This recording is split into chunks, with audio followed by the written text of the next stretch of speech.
looking, we're at 51.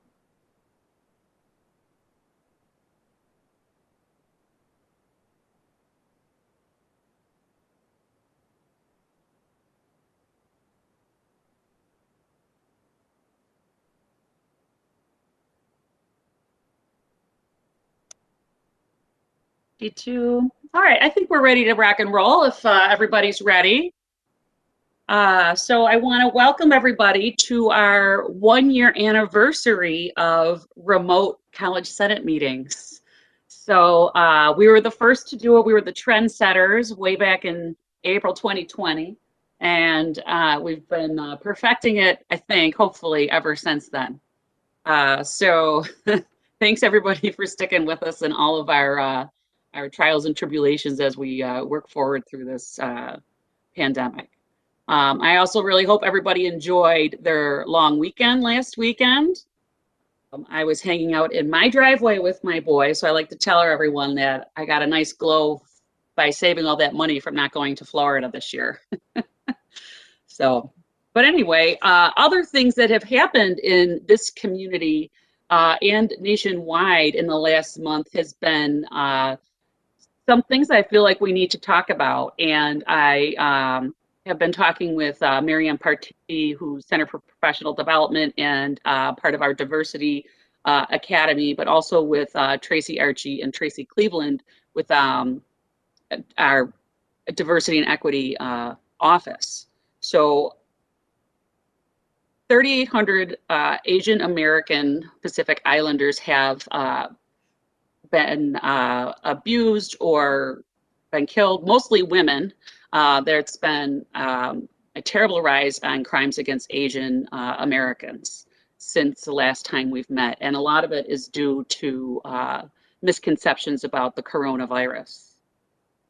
Police brutality has still been around and has not gone away. Most recently this week, we've added Dante Wright to the list of names that is never ending with deaths that are uncalled for. We have the Derek Chauvin trial that's going on right now, who's responsible for the death of George Floyd. So with all of these things, it's nice to stay at home and be in our own little bubbles, but these things are happening around us and it's not stopping. So that is why College Senate and our Center for Professional Development is going to be using the Racial Equity Impact Assessment, or the REIA tool, as some of you may know it, to develop inclusive faculty and staff development around racial equity and inclusion. So with that, I'm not sure if everyone is aware, but we started this earlier this year with the National Day of Healing. And I'm going to share a video that Chris Polinsky of our English faculty, Marianne Partee, and our interim president, Bill Reuter, developed. And I'm just going to play this for everybody, because I don't think everybody knows that this happened, or maybe didn't have a chance to watch it.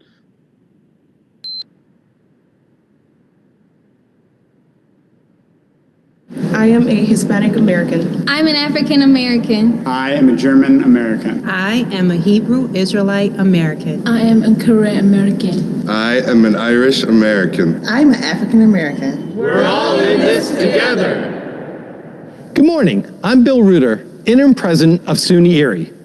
Today marks the 5th annual National Day of Racial Healing, started by the Kellogg Foundation to empower individuals to have respectful conversation about race and deepen our personal and joint commitment to social justice, equity, diversity, and inclusion. This will lead to healing for a more just and equitable future. The past 2 years have been particularly hard on communities of color, American Indians, the LGBTQIA+ community, women, immigrants, and people with marginalized identities. However, this does not define us at Suny Erie.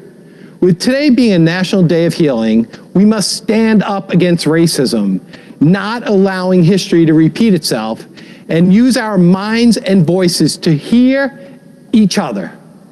How can we do this? First, we must examine our thoughts and actions.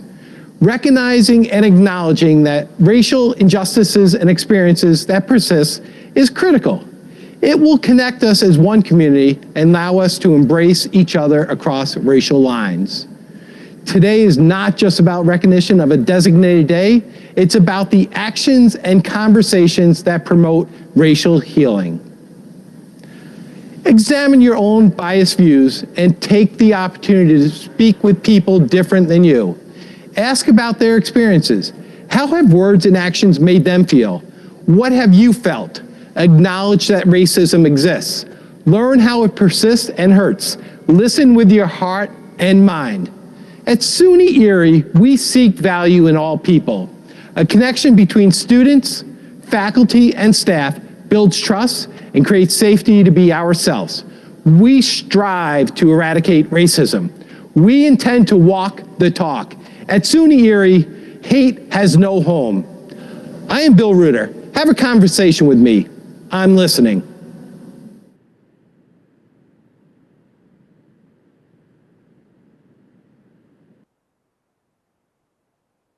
Okay, so I want to say thank you very much to Bill and our CPD. That message is, you know, it was in February, but that message needs to carry through every single semester, but also every month. So with CPD, we are going to be creating forums where we can have those difficult conversations and talk to each other and figure out how we can help start incorporating these kinds of things into our classrooms to help also educate our students. So first, the message from our interim president. We will have a message annually for the National Day of Racial Healing through our CPD office with whomever our next president is this next year and moving forward. But we also, let me pull up the document. The REIA tool has quite a bit of things in it. It's very lengthy. I posted the entire thing for everyone to look at in the College Senate documents. But what I'm going to share with you today is 4 pieces from that tool that the College Senate, together with the Center for Professional Development, will be committing to for the rest of 2021. Okay, and I'm not going to read it straight to you, but we have already done the video, and we have our EIA tool. We have people that through our Equity and Diversity Office have become leaders with and coaches through our EIA training. I know I've taken that training as well as many of you who are also senators, so thank you for doing that. But what we plan to do are 4 activities. So first was 1.4, and it's apply a RIA lens to all policy and operational procedures of the college, modify and update existing policies as needed, and ensure equitable application of policies. So moving forward, even though we have been doing this, but moving forward, we will make sure that all policies that are approved by the College Senate will be inclusive with curriculum and academic standards around racial equity. Section 2.1 addresses enhancing EDI, which is equity, diversity, and inclusion communication to faculty and staff about the RIA tool for use in their unit reviews and hiring processes. So other than using this platform to discuss it, we will also be ensuring that all groups are represented at the table for unit reviews and hiring processes to make sure that at least one member that represents the College Senate on any hiring committees has RIA training or has demonstrated equity in their work present. Section 2.3 is EDI, again, equity, diversity, and inclusion training model for faculty and staff. So this is a calendar, requirements, and content. So we plan to develop an inclusive calendar that recognizes inclusiveness on a revolving basis throughout the year. And we will be using the College Senate to promote inclusivity and monthly heritage celebrations. So with that, hang on one second, I apologize. not sure if everyone is aware, but today is the first day of Ramadan. And what we need to know is that our Muslim students for 1 month fast, and they are practicing, all of our practicing Muslim students will be fasting from dawn until dusk, so approximately 4:30 in the morning to about 8:30 p.m. Okay, fasting means no water and no food. Most importantly, no water. So if we have students that are Muslim, they are going to be tired and hungry and dehydrated in the afternoon. So we need to make sure that we are taking that into account when dealing with our students for the remainder of the semester. And Ramadan is not a one-day affair. It is a month long, and it's also not unusual for our students, once they are able to eat and drink in the evenings, to stay up past midnight for prayers. So I want everyone to make sure they keep that in mind. All right, and Ramadan is from today, April 13th, and it lasts until May 12th. We also, thank you Tahira, we also have staff members that are Muslim as well. So give some of our faculty and staff a break if they seem tired and dehydrated or cranky in the afternoons. I know I'm cranky when I don't have food in the afternoons. Also for the month of May, it's Asian American Pacific Islander Heritage Month. So we will also be putting something together and pushing that out through Senate as well. And then lastly, 3.1 assists units to integrate culturally responsive pedagogy in courses. So College Senate and CPD are going to be putting out a request to colleagues for areas they do culturally responsive teaching. We're also going to have a spring listening series with the New York Times podcast titled Nice White Parents, and it's hosted by Chana Jo Walt from the New York Times. And with our listening series, we're also going to have some discussion days to talk about the different things that we learn about.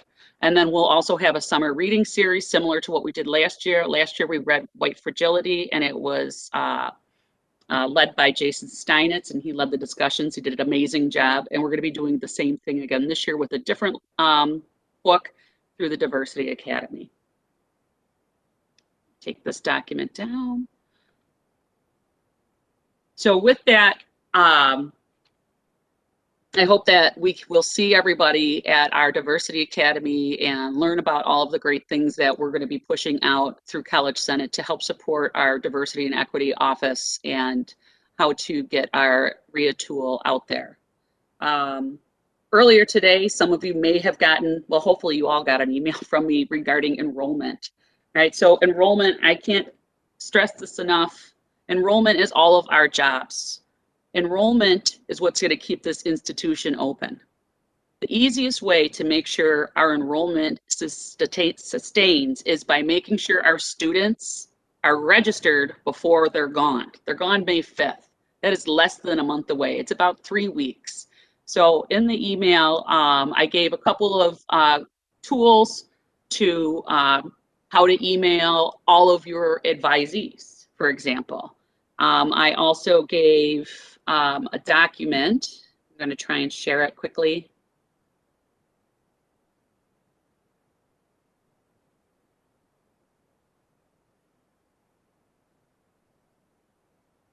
All right, and this is what I sent out earlier with videos. It's consistent with what our enrollment office is also sending out, and some financial aid information. But to say again, if you are an advisor, I strongly implore you to please just don't send out one email or wait for your students to contact you. You know, harass them a little bit. Send them an email every week. Hey, are you registered yet? I'm available. I can register you. And, you know, if you are not a teaching faculty member and you see students, hey, are you registered yet for next semester? And then reference this email and get them in contact with someone that can help them. Send them to the counselor's office or give them any of this information. It's all of our jobs to make sure that our students retain our students to the fall. So please work with us on that initiative. And with that, that's all I have for our opening for the day. Today is our last meeting of the regular semester. We do have another one. We have 2 more in May and June because of the calendar getting changed. So our next meeting is May 11th, and then we do have 1 more coming up in June. So with that, I'm going to turn it over to our interim president, Bill Reuter. Bill? Thanks so much, Colleen. And it's actually the first time I saw that video, and I'm now convinced that I will not go into acting upon retirement. I need to find another venue. Acting is not in my blood. Some updates, presidential search. The search committee continues to review applicants as they apply.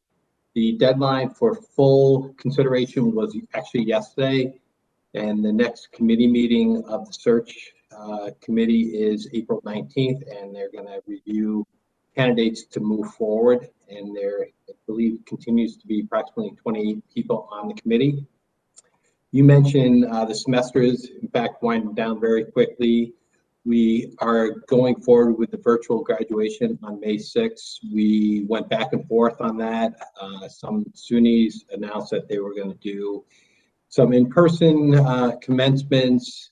Those institutions have a lot more space, outdoor arenas, and the numbers were sort of spiking up in the county, and we made the decisions, and in the best interest of our students and staff and faculty, that we are going to remain virtual. So I'm sure there'll be some grumbling. Sue Holdaway from the ASC has offered any students that is interested in getting a cap and gown that they can get one from the bookstore for free. They do not have to pay for it. Staying with the sort of COVID, I'm not sure, but there was an announcement early today, the J&J vaccine. They are pausing dispensing of the J&J vaccine. That was what Suny was promoting to all Suny colleges. We were not targeted. They were targeting those commuter schools that have residential housing. And the reason why they were using J&J is because there was only 1 vaccine, 1 dosage that was required, and they wanted to vaccinate as many students before they left the campus. So not sure how long this pause is going to last for, and if we're ever going to be in line for the J&J vaccine. They did, Suny did put out the chance to put out a memo yesterday. It went to Suny shared governance and stakeholders for the plans for fall. Right now, in-person instruction is being anticipated for the fall. Some testing will still be required, but hopefully much less frequency than it currently is required. To date, we've done 10,340 pool tests at our 3 campuses, and our positivity rate remains very, very low. We're at 0.251%, which is great. Mark Pacholik. So Amy Yoder always tells me every day about our pool test numbers, and Mark tells me every day about our vaccinations. We continue to dispense at North and South Campus their county vaccination, and to date we've hit 52,460 vaccines at those 2 campus locations, and we are clearly the #1 in the state of New York as far as community colleges. So we are truly a county community college. Colleen, you mentioned enrollment. Thanks again for sending that out. Fall and spring, we finished both semesters down about 17–18%. We started both summer registration and fall registration at our Friday enrollment team meeting. We had a robust discussion about trying to make it as easy for students to register. Summer right now, and I'm an eternal pessimist, we are trending higher than last year. We are still behind summer 2 years ago, but right now it looks encouraging. And what's interesting, our percent of full-time students. So a full-time student is any student that takes 12 or more credits during the summer 2 sessions. We have a significant, I think it's over 8% of our students are listed as full-time students. So maybe they're starting their college career this summer and are trying to get back, being off 1 or 2 or 3 semesters. The enrollment team meeting, we've launched a number of initiatives. We have a strong initiative involving Buffalo Public Schools. Through Audium, we're looking at BOCES 1 and Buffalo Public Schools Career Technical Education, several community partnerships. I just signed an agreement with Buffalo State College last week, thanks Doug and Phil, we're going to have an agreement with them to receive any students that they deny admission, any Erie County students. They will refer them to ECC, and any students that drop out for academic reasons, they will be referred to us. So it's a good partnership. And then we have our virtual open house on April 24th. A couple other quick updates. Student elections for SGA and student trustee were held, and I'm really happy to announce that our current student trustee, Travis Bowling, who is a first-year nursing student, was reelected, so he will be a student trustee next year. And my warm thanks to Travis. He is really a fantastic student advocate. He participates he was on a technology committee where we went through Workday, and he pointed out some deficiencies in Workday and how students need additional information. So we appreciate it. Earlier today with Katrina and Doug, we awarded 4 students, including Travis. They were selected to all New York Phi Theta Kappa, and then we had 3 additional winners that were not available to participate, but there was video shot by Paula Sandy, and it will be part of the Suny virtual award ceremony on April 22nd. We've launched a series of events in connection with the colleges. We're actually 75 years old this year. So we'll have a number of events, and hopefully it will culminate in an event with the foundation, an actual in-person event at some point. But we've started several events. I continue to, I don't know why they keep on asking me back, but bi-weekly I am a guest of the Wednesday Pause. Thanks, hosting by Paula and mainly Amy, but Jason has stepped in. But I enjoy it. They tell me what I'm supposed to talk about, and I try to stay on point. And then in April or March, it was Women's History Month, and we had 2 awesome presenters. We had Lieutenant Governor Kathy Hochul that presented, and Erie County Legislative Chair April Baskin. And what was nice about both those individuals, our chairwoman, Denise Wilson, was able to do an intro. And for Kathy Hochul, Suny trustee Eunice Lewin also participated. So it was a great event. I've decided, instead of sending out a written president's update, I'm going to actually host a all-staff open forum. We are trying to work out the logistics, but we're targeting April 28th from 3 to 4:30. We will give anybody an opportunity to submit questions ahead of time, sort of like a town hall meeting, but right now we're targeting April 28th.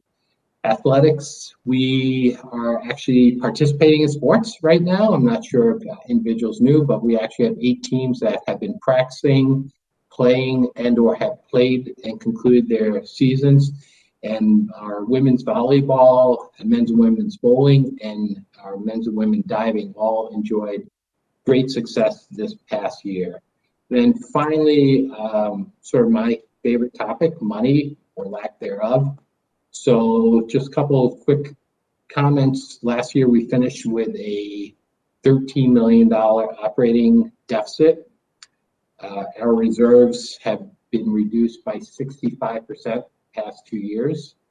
We are working on the 21-22 budget right now, and we still have a significant structural deficit, meaning expenses still exceed anticipated revenues. The state budget, probably a lot of fanfare that it was such a great thing for Suny and community colleges. Well, the fact of the matter is that our appropriation from the state went down by 2%. They had a 98% floor.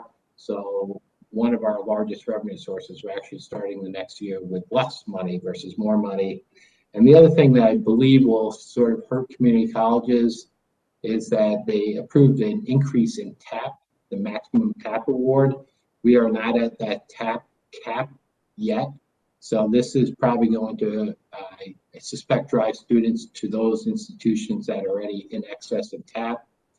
The CRISA monies approved by the federal government December 27th, and the American Rescue monies that were approved, the State Division of Budget is still finalizing guidance on how those monies can be spent.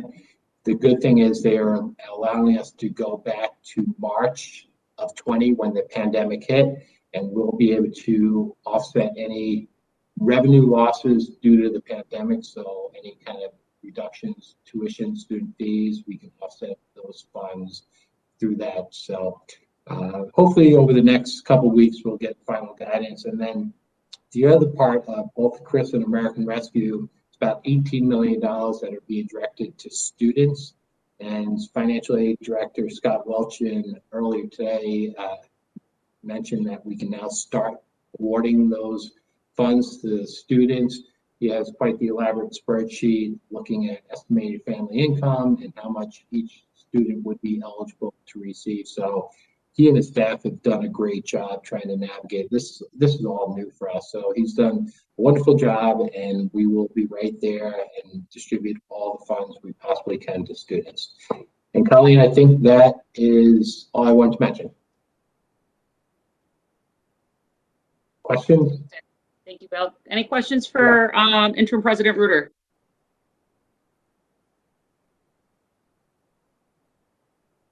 I don't see anybody raising a hand. Looks like you're off the hook, but I'm gonna call him Phil Struble. I just texted him and let him know that he's up next. Surprise.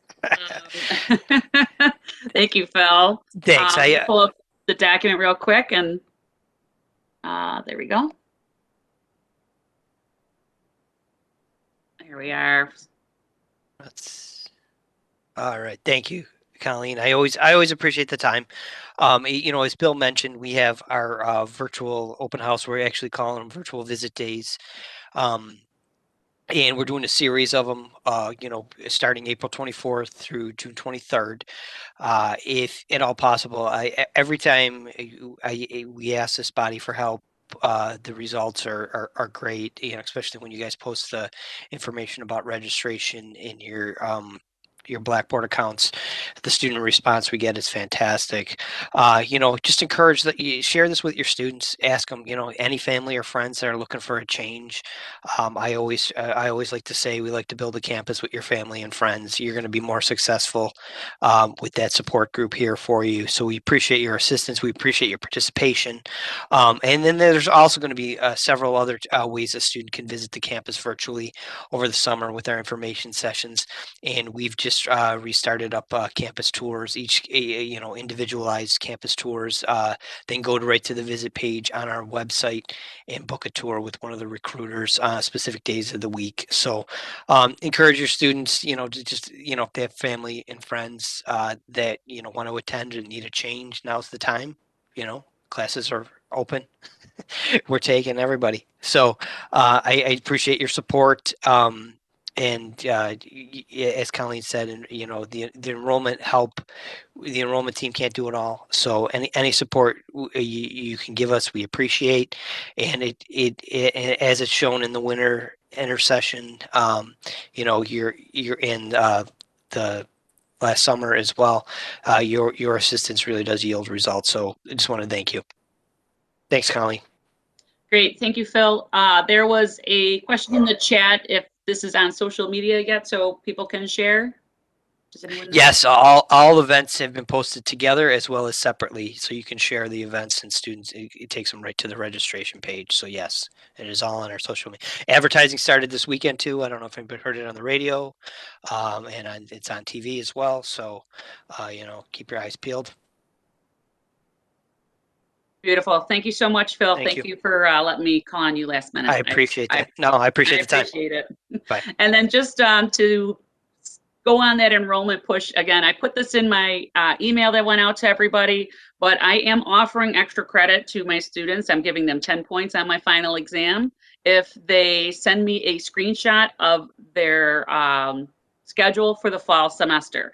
Now, not everyone is going to be here in the fall, so if they graduate, if they can send me a screenshot of their graduation application, or if they're going to be transferring, they can show me their acceptance letter or scheduled for the fall at whatever their new institution is. So, there's ways to be inclusive for everybody. And, hey, 10 points is no skin off my nose. And I already got 4 of my students registered. So, yay, 10 points, right? So, not saying you have to do it, but it's not a bad idea. And, everybody likes those little bits of points, right? So with that, I'm going to move on in my agenda and call on Mark Pacholik or Amy Yoder, whichever one wants to take it, to give us any other updates regarding COVID-19. Hi, Colleen. Hi, everyone. Thanks for having us again. Bill stole a little bit of my thunder with some of my announcements. He always tends to do that when I got to go after him, but that's okay. Just a couple updates. So guidance kind of came out from Suny, as Bill mentioned, but it really didn't. So when we say we're looking for guidance, there's 2 huge factors that we want to see in this guidance. One, the space reduction. We want to see that reduced. We want to see 6-foot distancing reduced to at least 3. That would make a huge difference, but also that testing requirement. I would love to see that come down. Now, having said that, I will cautiously say we have less people on campus now. So even if we have a full population on campus and our testing requirements reduced to 20%, it might still be the same amount of people that are testing per week too. So be really, really nice to the pool testing volunteers and encourage your friends to think about joining us, because unfortunately, I hear this repeatedly from Suny every single day when they call. Testing's not going anywhere. I have not heard any wiggle room with anybody who's received the vaccine being exempt from testing. They're not moving in that direction yet either. So I know that's frustrating, but we have to remember that numbers are still not good in Erie County. Our hospitalization rate, it just went up again. I have a sister, I know I've mentioned her on this call before, who works at a hospital in respiratory therapy. She is on the COVID floors. They're packed again. So, and they're seeing it in younger populations, younger age populations. So we need to remind ourselves that we're still very much in the pandemic. We have to wear our masks on campus, especially when you're around people. Even if you know that you think they've been vaccinated, you still need to wear your mask on campus. There's no exemptions to that. We all still need to test to make sure that there's not any incidents where we have multiple positives in an area. Just another little note, we're still approaching the time to test up until the end of the semester. So we are abiding by the population counts that we sent into Suny too. They actively look at those and make sure that we're maintaining somewhat of the numbers that I submitted at the beginning of the semester. So if your plans have changed, if your class is no longer meeting face-to-face, please contact myself or Katie Marshall. And we'll work with you on getting your numbers adjusted so that our overall count can adjust as well. If anything ever comes up, please don't hesitate to contact us. We try to update you with the most updated information. And yes, I know the J&J vaccination was a setback. I know I probably got 25 emails from people this morning, but Moderna, Pfizer, there is other options. This does not mean that you should not get the vaccine. I do highly recommend still getting it, if not for yourself, for the rest of your family, for your friends, for your colleagues, for your students. So just something to keep in mind. And lastly, I always have to thank our volunteers. Colleen's one of them. I know she's smiling at me. She was on a meeting with me while she was at the testing site yesterday. Right down to our testing, our COVID hotline. We have people that monitor the Campus Clear app every single day. I bet you didn't know that. So for some reason you're not feeling well and you don't feel like talking to somebody, but you want to notify us, just fill out your Campus Clear saying you're not feeling well. You will get a phone call that day.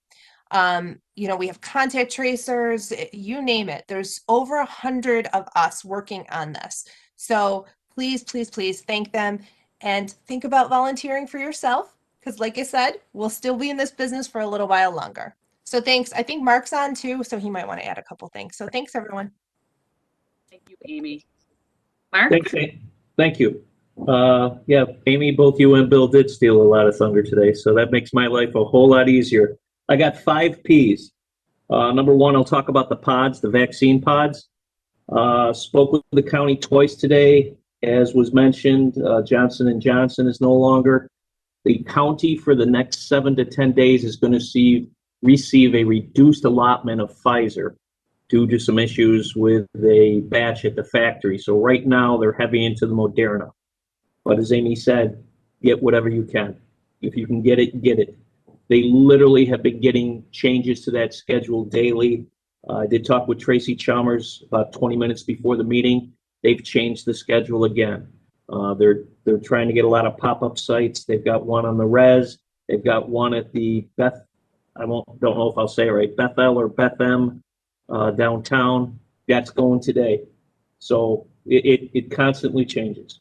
Pool testing, Amy hit on. We're into the spit test. I want to thank our volunteers because there's been a learning curve to that.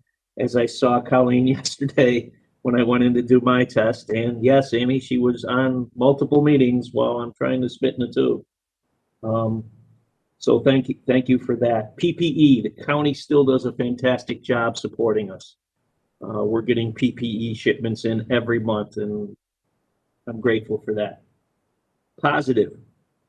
So even if you've had both shots, you can still become positive. That did hit a member of our community, our college community this week.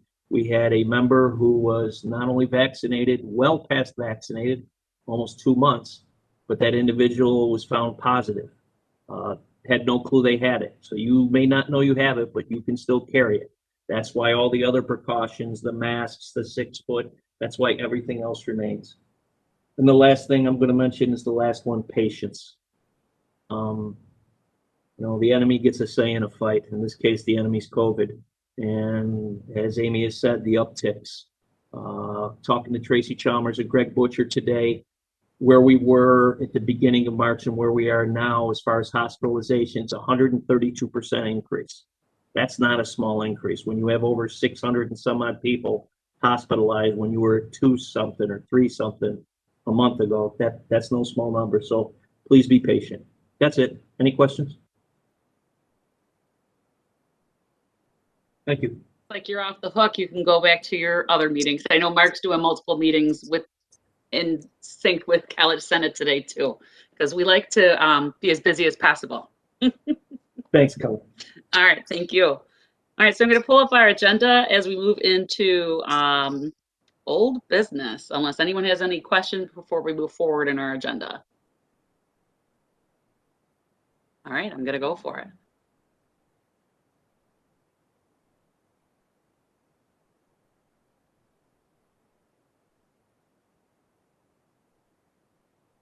Maybe.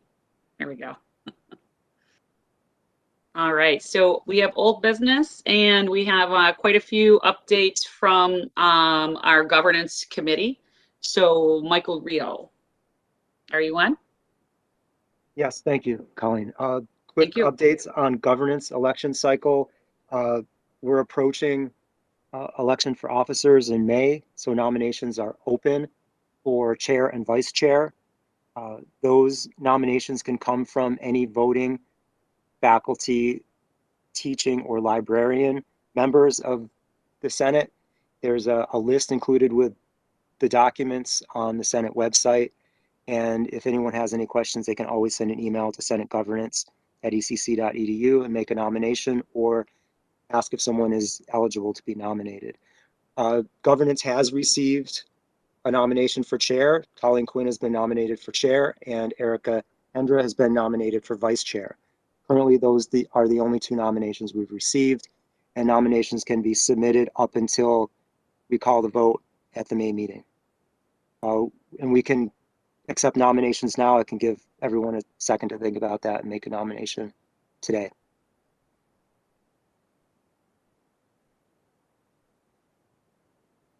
Okay, nominations will remain open until May, so you can send an email anytime or bring a nomination or make a nomination on the floor of the Senate in May. Other election updates: full-time counselor election is running this week. The ballots will be sent out after the Senate meeting today, and those elections will close on Friday, April 16th. And we are learning a lot of things about the electronic ballot. The good news is it looks like the electronic ballot system will be an effective way to conduct elections in the future. We're just finding out as we proceed what works and what doesn't work. And so we're running counselor elections this week after updating a listserv for those ballots. So all full-time counselors will be receiving ballots this afternoon and can submit those ballots up until 4:00 p.m. on Friday. And that's the election update. Any questions? Thank you. Fantastic. Thank you, Michael. Might as well stay on the hook there, sir.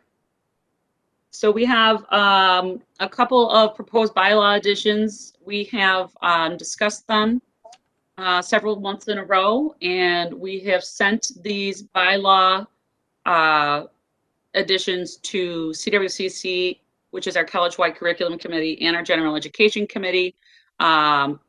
And the proposal is to move them from our GAP structure, which is governance and planning, site to under the College Senate.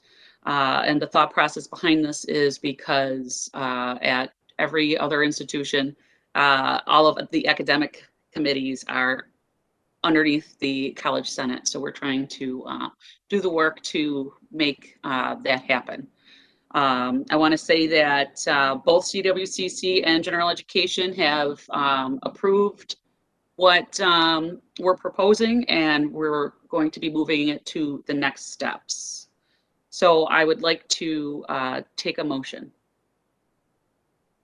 Or who would like to make a motion? How about that? So moved. Thank you. Second it. And second, thank you. And I think what I'm going to do today is I'm going to take them together. Are there any, is there any discussion on this motion, these motions?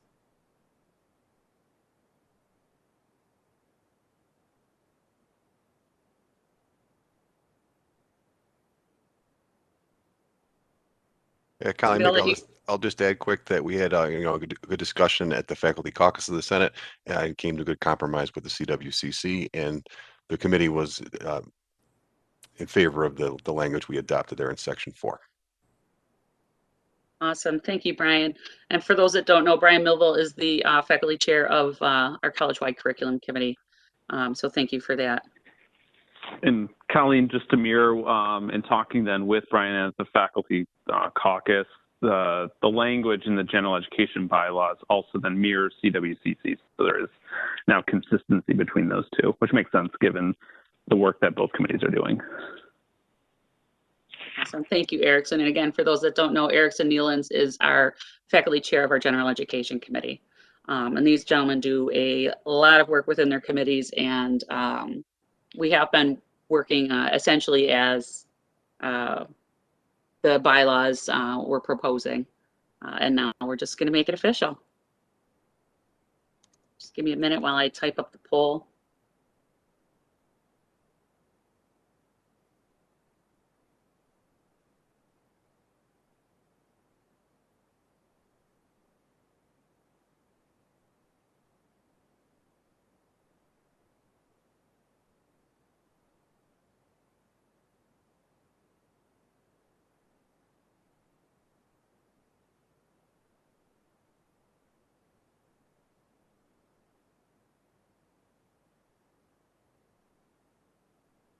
Okay, so with that, if there's no other discussion on the matter, I'm going to open the poll.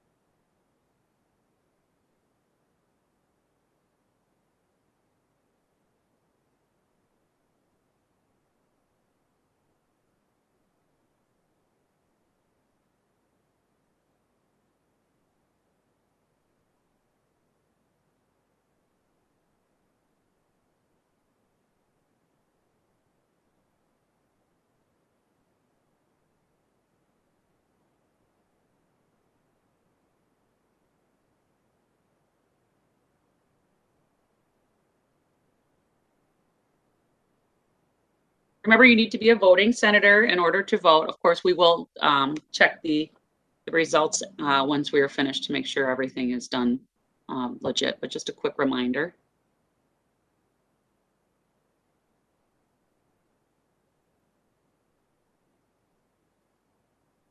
Looks like we have one person still in progress, and as soon as they're finished, I'll close the poll.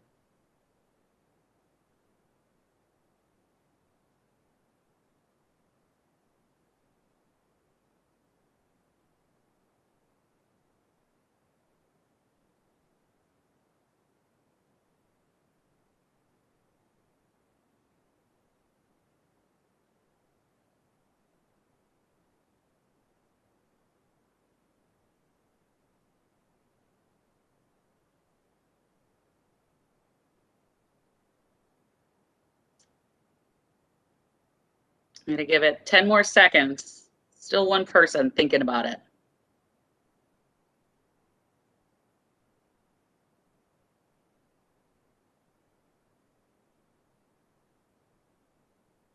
All right, I'm going to close the poll.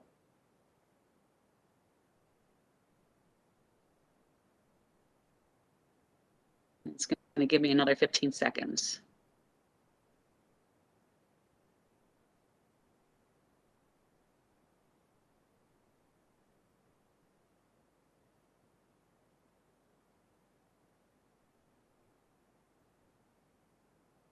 Right, and I'm going to share the poll results. Hopefully you can see them.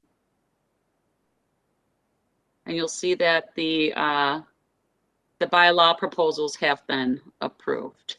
So thank you, everybody. I'm going to mute myself while I take the poll down.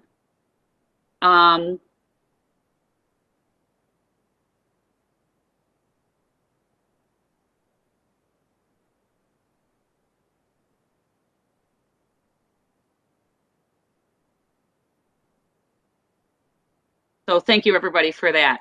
Up next, we have another resolution that was born out of the Faculty Caucus of the Senate, and we've had a couple meetings with interested parties regarding Starfish, which is our early alert system. And Kathy Colesto is one of the authors of the resolution, but she isn't able to be here with us today. So it looks like Michael Rio is the star, because he's going to introduce this for me while I pull it up. Michael?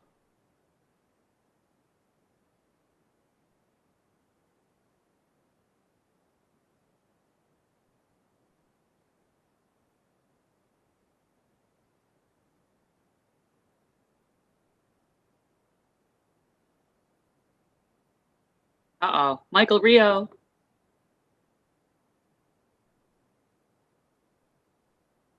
Was I muted? You were. Okay. All right. So it's like, oh no, he left us. Okay. I'm back. All right. Thank you. That's sure. Okay. So the Starfish resolution is really, the intent is to begin a conversation with the College Senate and being inclusive of all users of Starfish to establish communication between faculty, support staff, students, identify how flags are being addressed after they've been raised by teaching faculty, to review the effectiveness of Starfish, and to identify future use. And I think for that conversation to begin, the college task force or Senate task force is probably the place to start. The major resolves for this resolution, to answer some immediate questions about how Starfish is being used regarding the raising of flags and what happens when teaching faculty raise a flag, where it goes, how it's responded to, and how those cleared flags are communicated back to teaching faculty, and how students are being included in those communications. And then the second resolve is to establish that task force, including members of the teaching faculty, including members of support faculty and support staff, and academic and administrative units. So again, this language is developed through meetings with the faculty caucus, but also with the counseling unit, teaching faculty,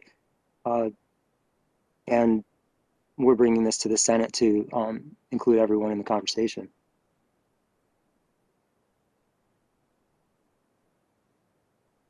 Questions? Colleen, if I could, this is Bill.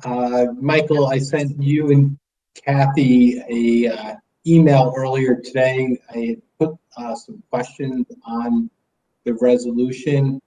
I would suggest the last whereas it should be the last sentence of the fourth whereas have not been established at present versus established at present. And then I'm wondering on the resolve, we looking at the sustainability of the Starfish platform, or are we looking for the optimization of the Starfish platform? Then I also asked, we mentioned up front in the first whereas that we monitor attendance, but it's not one of the bullets under the resolve. Are we planning on looking at anything as far as attendance in Starfish? And then I was wondering, do only teaching faculty use Starfish? And then lastly, I marked up a bunch of the administrative departments. I wasn't sure what BASS, B-A-S-S, stands for. You have 4 different opportunity programs listed, plus an opportunity program heading. And then I didn't know what the RIA table lead was. So I did send earlier today to you and Kathy and copied Colleen set of these questions. Well, we can fix the typo. I can address some of the other questions as well. I think what the immediate concern is, so that we are able to actually, real quick, we got a point of order. Sorry. We're going to need, before we discuss further, we're going to need a motion, and we're going to need it second. So the motion would, I'm looking for a motion to approve the creation of a College Senate task force regarding Starfish. So moved. I need a second. I will second. Thank you, Mary Angela and Cooper. Okay, and back to discussion, Michael Rio. Thank you. Okay, so it looks like to address the question about teaching faculty, the conversation started with identifying how flags that are raised by teaching faculty are addressed and responded to and cleared.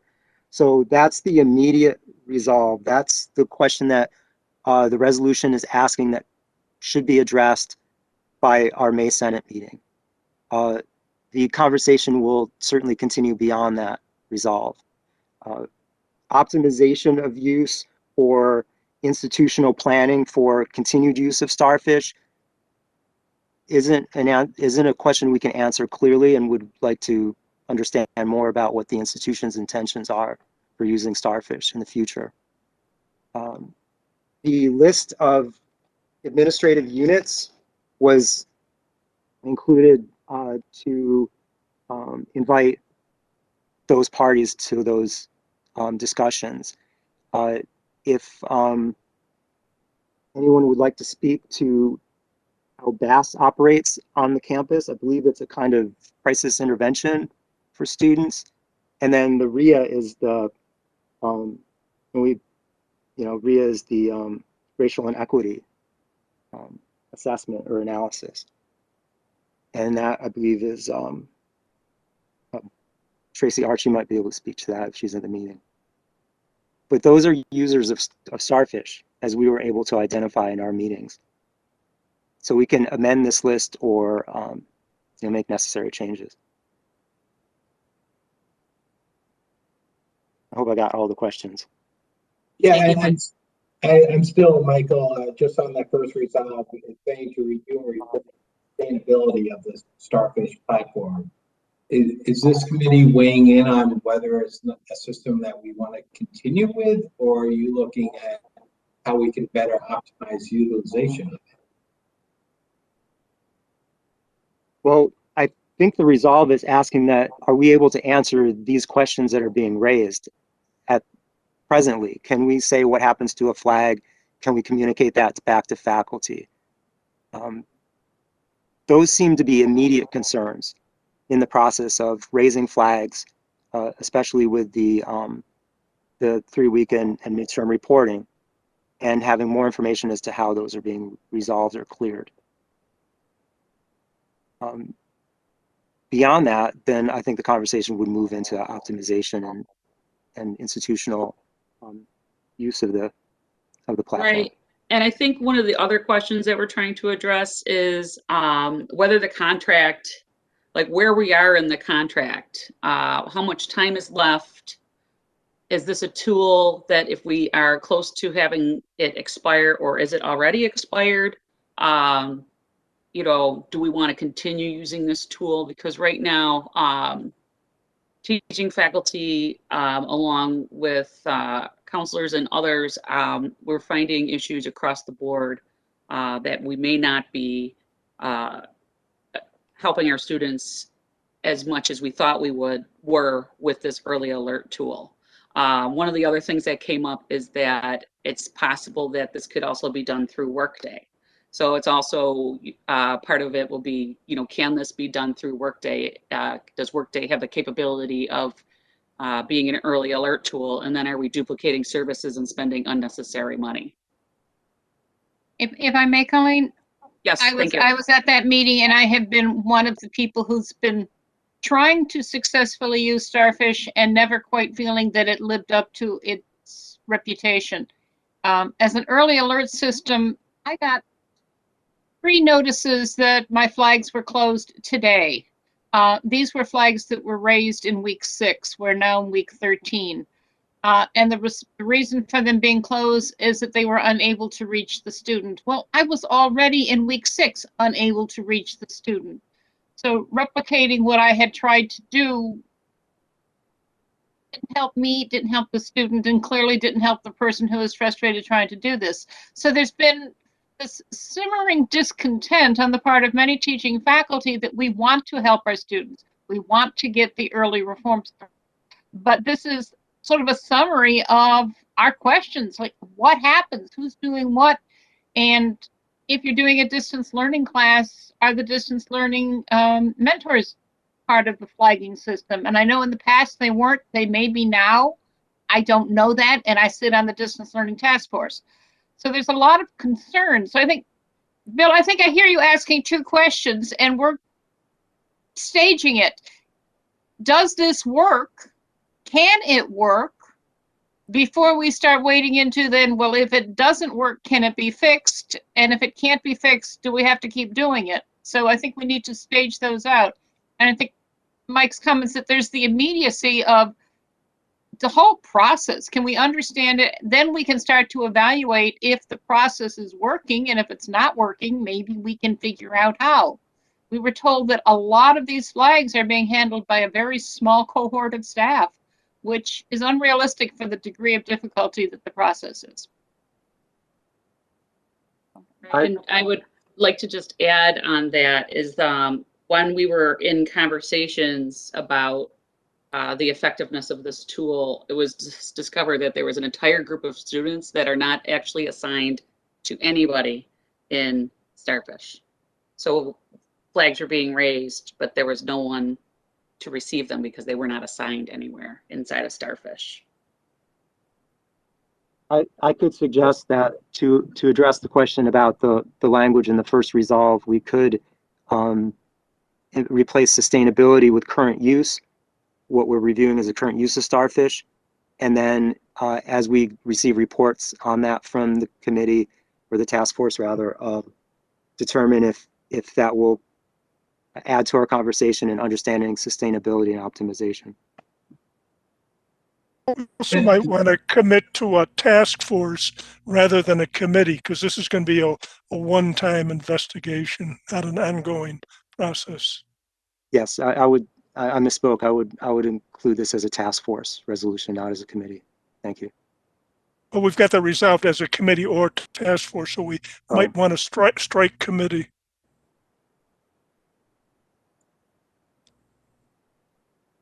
So we'll be, this is Fabio, if I may, just a couple of these. We do have a workflow document that we publish on a regular basis, so we'll be able to pass that along. And that has very detailed information as to who's supposed to handle which flag, all the way down to the individual roles and the individual people at the college. We have extensive data on Starfish, so we'll be happy to pass along whatever the task force needs. And we do have a contract expiration coming up. I don't remember the exact date, but I believe it's either June 1st or July 1st this year. And we are currently in the process of redoing that contract. Suny was supposed to give us a new participation agreement that was supposed to happen weeks ago. We haven't gotten that, perhaps because of the sale of Hobson's to EAB. That's a pretty exciting development actually for us, since we're already an EAB partner and we're a Starfish partner as well, obviously. So we'll see. Can you describe what was that? The EAB task force, and I'm sorry. What was that? EAB. EAB is now the owner of Starfish, Hobson's. What is EAB? Oh, EAB is the Educational Advisory Board. We contract with them for consultation services. Currently, this was something that Penny initiated about a year and a half, 2 years ago. We've had Secret Chopper events done by EAB. We've had online webinars hosted by EAB. And it's one of the preeminent, I think, evaluation or program evaluation organizations in higher ed these days. So it's good that they bought the platform. We'll see what they do with it, but my guess is that that's what's delaying the participating agreements.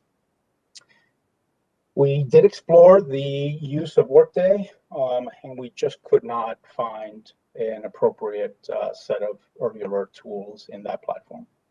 So we'll be happy to pass along those findings as well to the task force. Be happy to answer any questions. But we welcome the resolution, happy to work with the task force. We've got some quick work to do on the contract, but we can deliver all of these items right away to whoever ends up being on the task force.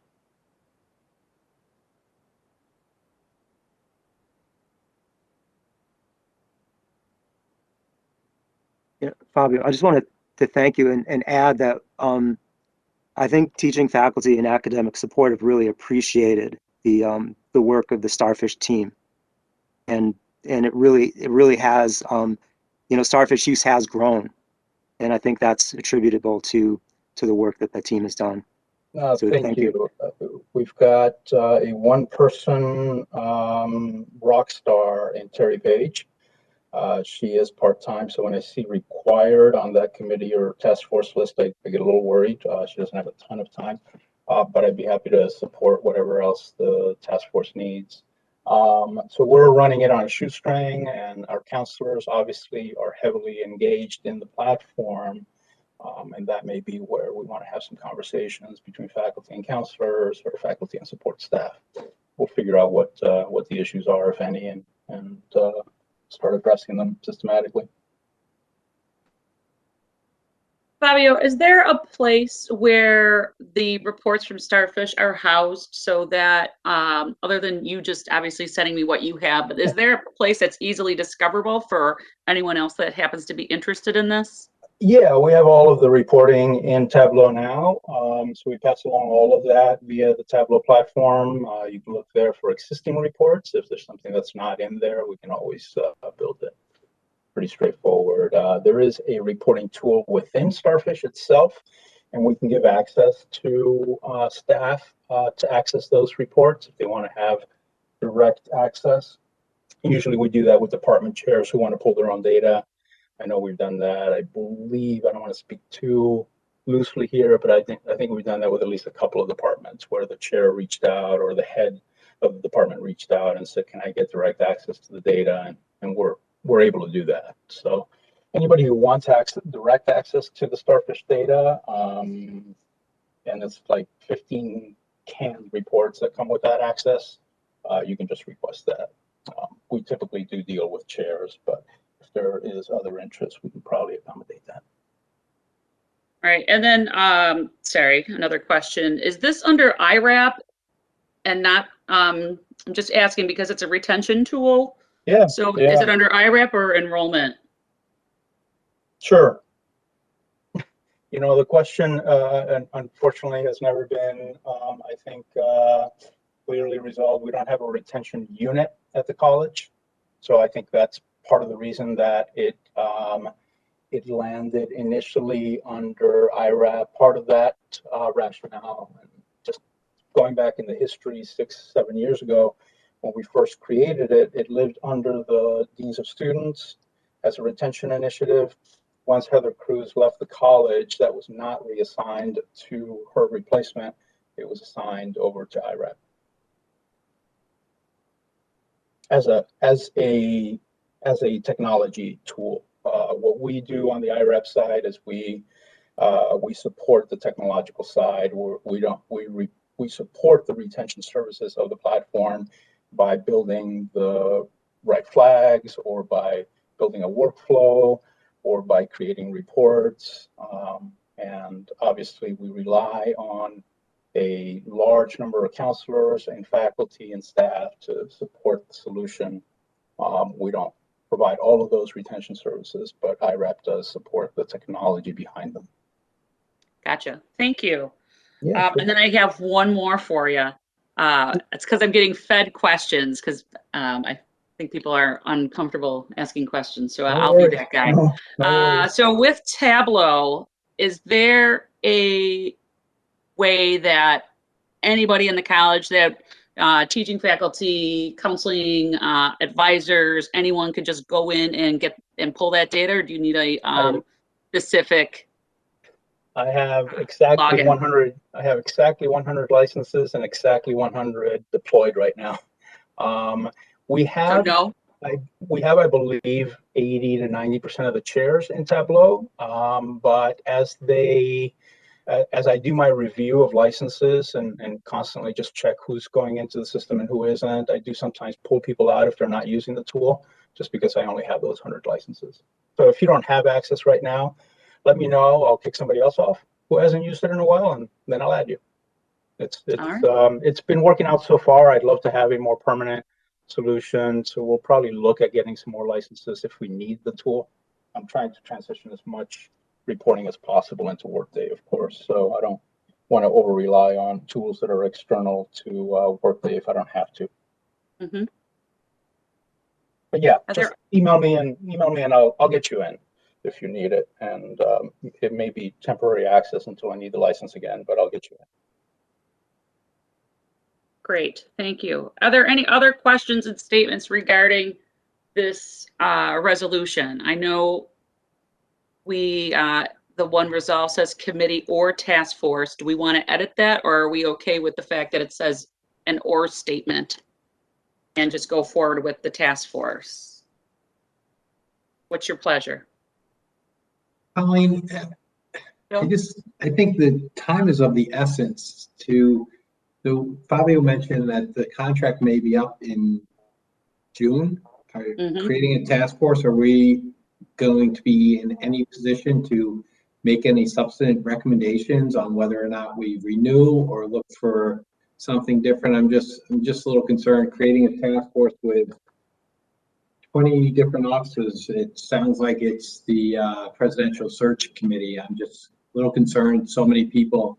I would think if we all got the data, those 4 bullets in that second resolve, and maybe whoever's strongly interested in taking the lead starts to analyze it and see if it's make recommendations. I don't know. I'm okay with the task force, but seemingly like time is of the essence, and I don't know that a task force is gonna move. I agree. It's time is of the essence. I'm glad that it's a June or possibly July. I honestly, I was afraid it was up already. So I'm glad it's not. Yeah, I know when Dr. Nora Clark was here before she left, we were in discussions about this, about trying to figure out, should we renew for 1 year? Should we renew for 2 years? What is its effectiveness, and how is it being effectively used throughout the college? And this was something that was going to be done, and then it was not. And I know if all I of may, the Colleen. committees that are listed at the bottom are more of a, hey, if you're on this list and you want someone from your area to be involved, awesome, send them along. But it most certainly does not need a person from all 20 of those. Honestly, I'm envisioning probably a group of 6 to 8 that are, this is really their niche, their area that they're really interested in. I will add on the contract, even though it is on due for another couple of months, we've got a little bit of time. This does have to most likely go through the Erie County Legislature. So it has to run through governance, obviously, and then it has to run through BOT and then Ledge. So we have actually no time, given all that. But that's this contract. That's how it works. There's no such thing as a 1-month extension with the contract? No. I'm just wondering. Not even close. No. We're looking at 3 years on this one because we know that that Workday is still not ready as an early alert tool. But we'd be happy to have those conversations offline if you want. Right. Well, I'm thinking that maybe we should do the task force, even if we have to push forward with the contract, as you say, there's no time, while having a team of people examine this and try to figure out how we can effectively utilize this instead of it just being used willy-nilly, would still be a good call. It has value to me. It has value to me, and if it does impact the contract process, so much the better, I suppose, if we do get it in on time. That will probably be a little tighter and maybe not feasible, but we can try and see what the next few weeks brings. I am still waiting on those participation agreements. It's statewide contract, so we get a price break on it. There is a little bit of an increase in the coming 3-year deal if we take that. We get a price break, a greater price break on 3 years than we do on one, stuff like that. Right. So we'll obviously have to discuss those items administratively as well, just to make sure that we have the money, that we want to invest in the platform going forward and all of that. But we can certainly pass along that information as it comes and doesn't have to hold us up. Great, that works. I have to say I'm surprised that we're hearing about the contract being up so early since it's an academic software and governance was not involved in the discussion to renew. For years, yeah. No, we've always done this through governance and had conversations. There is an advisory committee that group or advisory council, I believe we call it. So we have people who participate in giving us advice, and we'd be happy to continue to do that. It is, at some point we have to deliver the technology. Right. I think I'm on that advisory committee, and it hasn't met in over a year. Oh, okay. I'll talk to Terry about that. But that's something that obviously we have a lot of interest in. So if you have any suggestions, we'd be happy to. Fantastic. Dr. Scheidt, I believe you wanted to make a point. Yeah, I had a conversation a number of years ago with this. There's, I think this is sort of the industry standard in early alert software.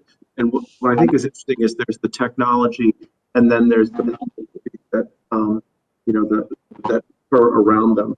And I really like that what we're beginning with here in terms of the questions are what are our processes? How are we using this software? And I think that's where we have to begin, because it's really, I think, about us optimizing how we use it, who does what with it.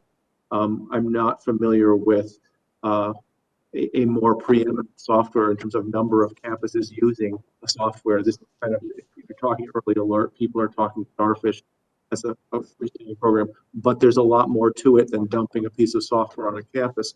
It's about embedding it into our work, from our individual faculty members' work in terms of what you do with it as you're engaging with students, to our other support staff on campus. But I love that we're starting with what are we doing with it and how can we improve our process.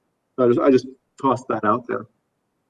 Thank you, Doug. I appreciate that. What else, everybody? I saw something in the chat that said the advisory group hasn't met in 18 months. So maybe, Fabio, if you could also forward me a list of names for that advisory group so that we can include them in these conversations while we investigate Starfish. Sure. Colleen, a couple of suggestions. One, yes, thank you. If we create this task force, it's going to report back in 4 weeks. You're going to get a 4-week job in terms of the effort from the task force. 2, obviously, there's some faculty disenchantment with what's going on now. So this is a good opportunity to bring all those things together and report back to the body. Absolutely. So, the task force will do what it can and see what it does if it's approved. Mm-hmm. I also want to just point out from the chat, it says the student access centers have never been able to use Starfish due to confidentiality issues with our cohorts. So that's another that is correct. That is correct. Not. We do not. This was by request of the Student Access Center because we've never been able to resolve that privacy and confidentiality concern. So we have never actually implemented Starfish with that population. This is something that we just could not resolve. It has been resolved in Workday to the satisfaction of the unit, but we could not get there with Starfish. Great, thank you for speaking to that. Are there other questions, comments? My comment, Colleen, yes, Bill.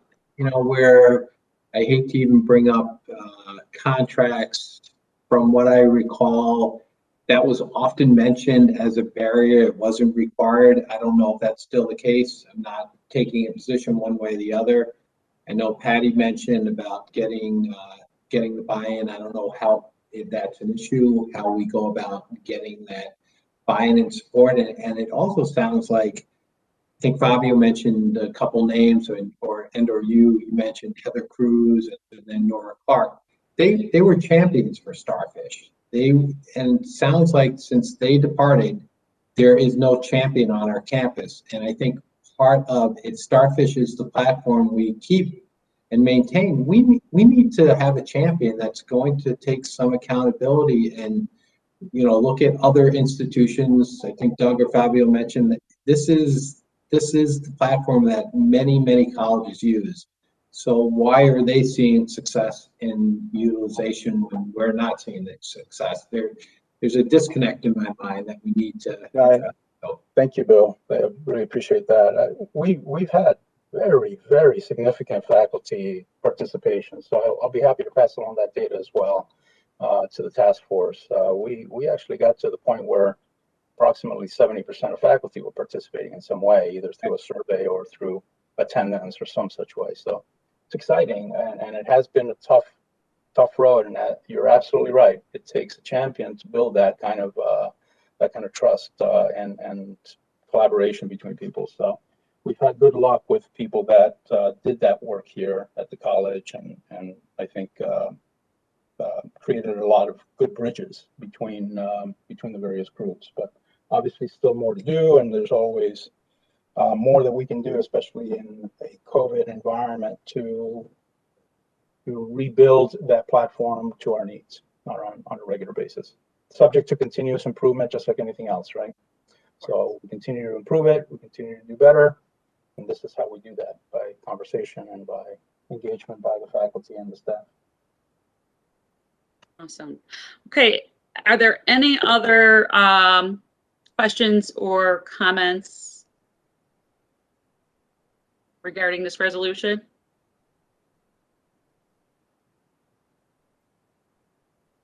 Will this therefore dissolve the Starfish Committee?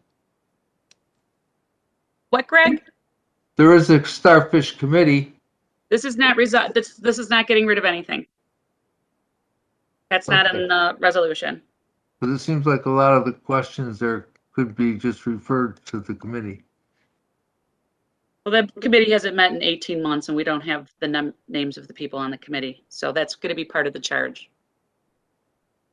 I would probably advise that that's something that can be discussed within the task force, or we'll at least let the task force know what the committee structure is and who's the chair and all of that.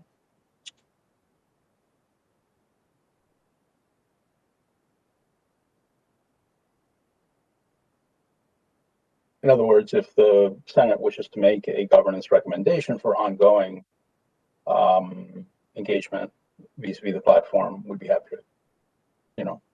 Right, and that could be something that this task force could recommend, and we can go from there. Sounds good.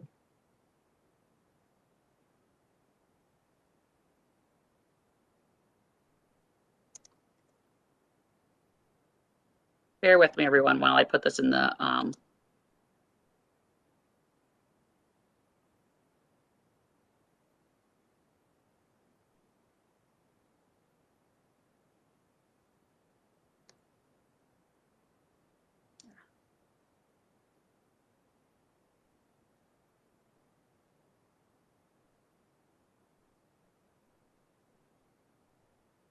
right, I'm going to open the poll.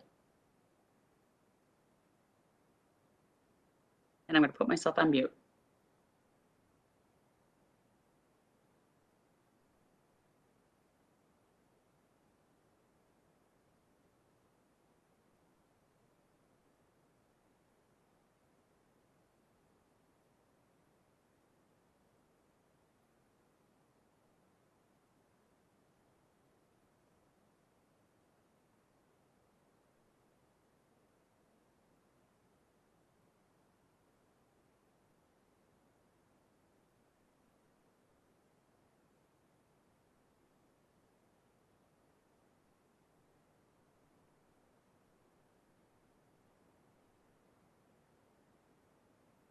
Colleen, did you do this poll correctly? Because I'm not able to pick. I don't know if anyone else is. Oh, I'm unable to do it. Same. All right, let's try it I didn't again. want to be the first one to say it, but That's all right, Joe. You can be the first one. I appreciate it. All right, hang on. Let me try it again. okay. Darn it. That's okay. I think mine went through okay, though. You can submit, but you can't pick anything. Yeah, it says no answers for all of them, even though they went through. So hang on a second. Let me redo. Colleen, I think what happened is you put the poll question as an option to vote for, as opposed to just the 3 votes option. That's correct. That's correct. Yeah, thank you, Mary. Okay.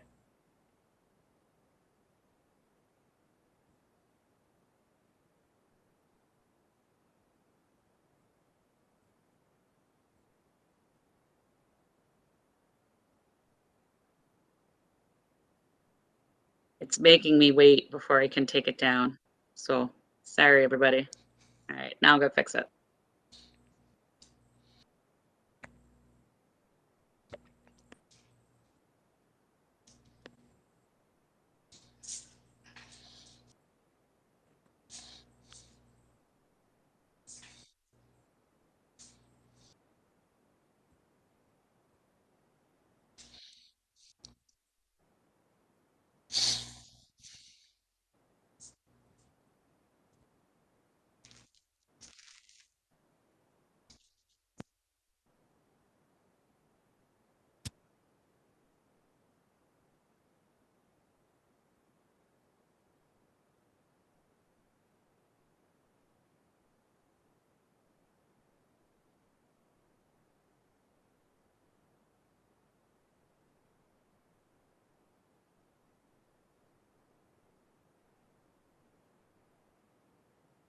Looks good. All right, I did it right this time. And I was all bragging about how we've been doing this for a year with remote.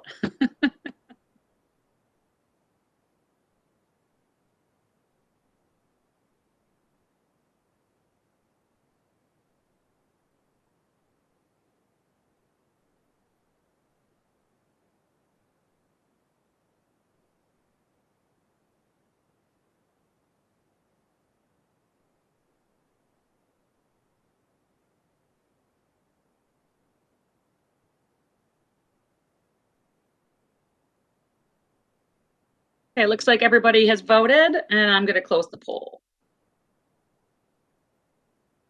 And I'm going to share the results. And you'll see the motion passes.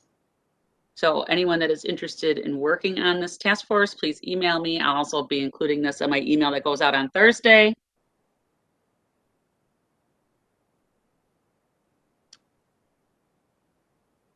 And again, with in mind that our goal is to get this investigation done as soon as possible. All right, Tracy Archie, Equity and Diversity Office. Thank you. Good afternoon, everyone. First, let me apologize if you hear any noise in the background. I'm on my sun's porch because my house is being sprayed for spring and summer bugs that will follow. So I'm outside on the porch and it's kind of noisy. So, and then secondly, I just wanted to say thank you, Colleen, for your opening remarks. They were encouraging and just so necessary. So I appreciate you lifting up our collaboration between my office and CPD and Senate. It's just really, it's very important that we continue to do this. So thank you for that. I just wanted to briefly, because I know I'm between you and the end of your workday here, I wanted to briefly share with you all about the Suny system-wide Diversity, Equity, and Inclusion Action Plan that our Suny Chancellor forwarded to all of the colleges recently. It is really in alignment with the work that we are currently doing and have been doing here at this institution, especially with the RIA tool and now our own action plan that Colleen mentioned earlier today. So it's in alignment with that. The Chancellor pulled together a task force of stakeholders, where those stakeholders individually, directly surveyed, lots of conversations, came together with different constituent groups, students, staff, faculty, student action groups, to find out about how we can close racial equity gaps at all of our campuses and to increase diversity, equity, and inclusion throughout our system. So one of the most important action item that came out of that is a 25-point action plan. And so it is a 54-page document.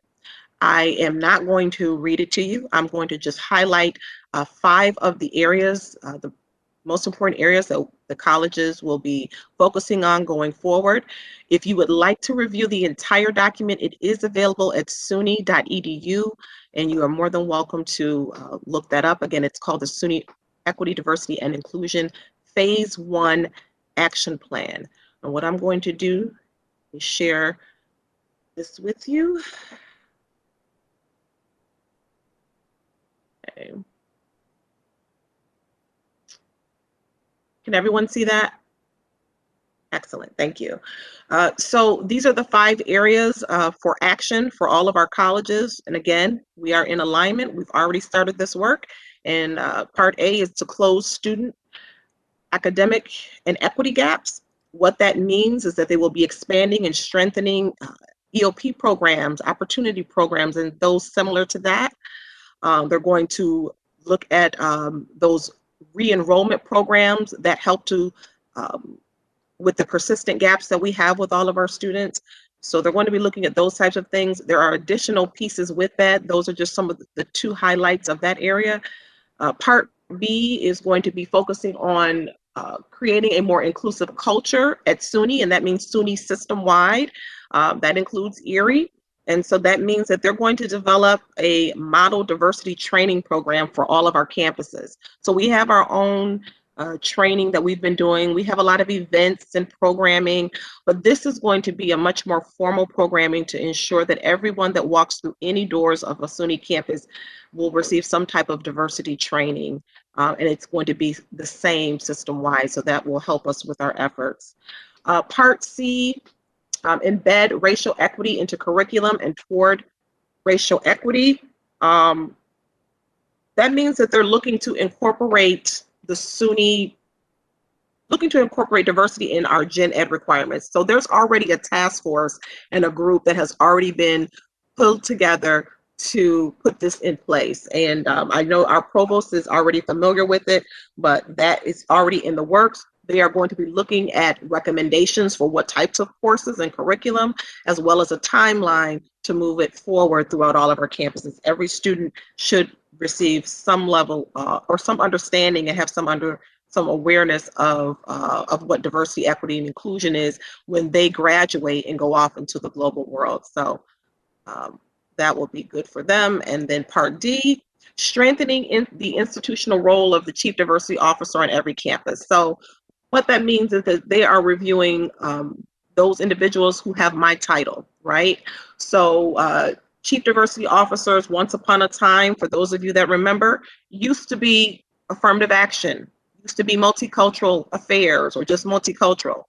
It is now Chief Diversity Officer. This type of work has always been there. It has just now been more formalized. Suny formalized it in a diversity plan and for all campuses to hire an officer in 2015. And so they will be looking into those roles and making sure that we have the resources that we need to move this work forward.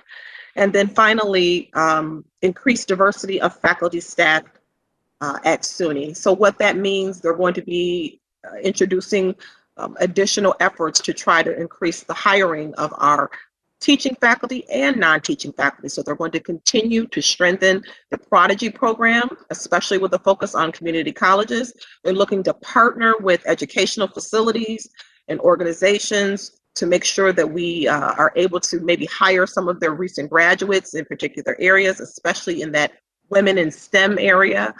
So they are looking at a lot of positive action items to move us forward as an institution. So I ran through it very quickly, but I just wanted you to know that we are on the right track. Again, we've already started the work. There is more to this work than events and programs and pictures and all the things that we do. It's wonderful, but we have to now start actually doing the work, walking that talk and putting it into action. And so I would ask you all to continue to be patient with one another and be patient with our offices as we continue to implement some changes and ask for your assistance in different areas to move this all forward.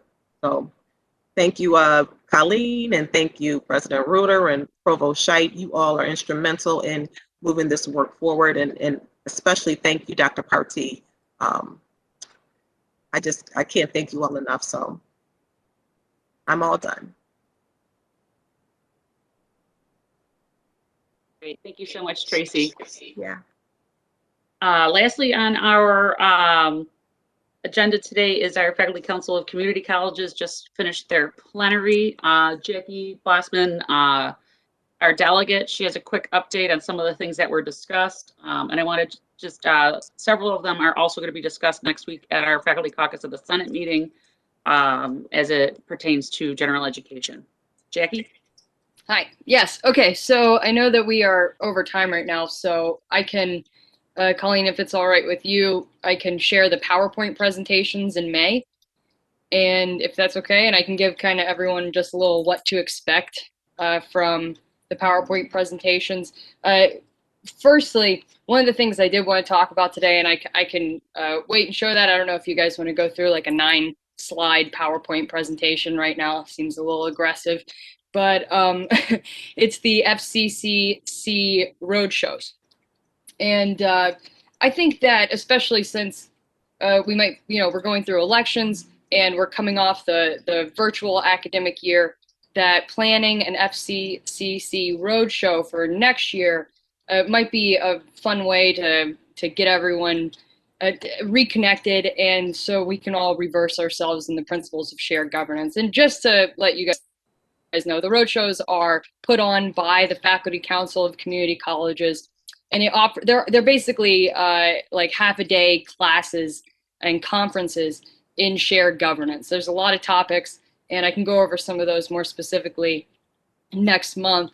And we've talked about maybe getting one going for the next academic year. And yeah, I think it's a good idea, so we should talk about it more. As far as the plenary that we just had, I just received the summary PowerPoint presentation. So I can go over the details of that in May and what you can expect to learn from those slides. I'll give you guys some more insight into our conversations regarding the federal stimulus funds, details from our conversations with the chancellor, and some of the conclusions of our business meeting, including resolutions that we'll bring for campus endorsement. And it will be those resolutions that will begin conversations in faculty caucus. And finally, I thought I would, sorry, I know I'm rushing, but I don't know if you can tell, like the sun's coming in. The stress is on, right? No. But finally, there was one thing I wanted to share, and that's Dr. Merrill Tisch, the SUNY Board of Trustees chair, spoke to us at the plenary. And one of the things that she mentioned and that she highlighted was her quote, deep gratitude for SUNY faculty. And there were just some things here I jotted down that she said that I thought would be nice to share. It was very affirming. She said that, you know, faculty was under enormous pressure, and we were asked to change our practice on a dime and support students who were largely just victimized by the unprecedented events of the past year. She said it was her honor to speak on behalf of community college funding. And again, she did so with deep gratitude. It was just very affirming to hear this from the SUNY Board of Trustees chair, and to experience it with the other FCCC delegates who are members of other SUNY community colleges, right? Just to know that our experiences as individual faculty members are universal in that sense. So that's all I have for now, but I'll be back with more PowerPoint. So awesome. Thank you, Jackie. And I'm so happy that you shared that tidbit, because that is nice to know that all of the work we have been doing is getting noticed outside of our little box of SUNY Erie. So that's great that it's out there. And, you know, and again, I'm so proud of everybody and all the hard work we have done together, and just working together and affirming everyone. And it's hard work. So with that, it is 4:09. The sunshine is shining. It was gross this morning, so it must mean it's time to end our meeting. So our next meeting is May 11th, which is, of course, after the semester is over. Please, enrollment. Please reach out to those students, get them advised, get them registered for the fall semester. That's all of our jobs. We'll see you in May. And to our Muslim friends that are celebrating today, Ramadan Mubarak. Take care, everyone.